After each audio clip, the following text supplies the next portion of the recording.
Tool number 5. Welcome to this episode of Tools from the Shed.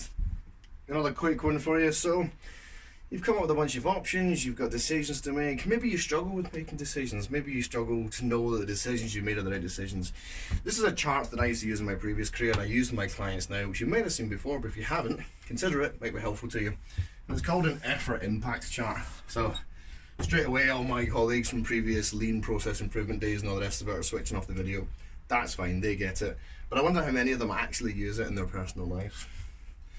So, the whole point of this is trying to make decisions that will give you the biggest bang for your buck, if you want to think of it that way. So, whichever way around you do your scales, it really doesn't matter. I like to put the effort on the bottom and the impact up the side. So, anything that is low effort on your part but delivers you a huge impact, so we're kind of really operating up in this space up here, those are kind of what we call in the industry quick wins. These are the things where if you have got a bunch of options and there's an option there and there's an option there and there's a couple of options in there and there's one over there, well, these ones are going to be low impact, so they're not necessarily going to be worth your while. These are the ones you want to take on first, ideally, because they'll give you the biggest bang for your buck but the lowest effort. Does that make sense?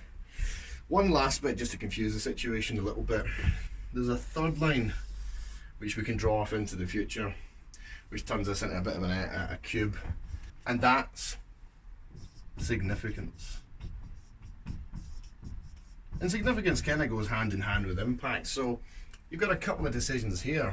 With the significance line, what you do is you decide how far off into the future will that benefit me.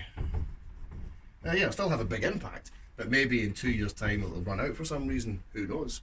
But if you've got an option here that will last for 10 years or longer, so that just adds a little bit extra value to that model, but at the very least, use the 2D version to help you make strong decisions that you're confident with.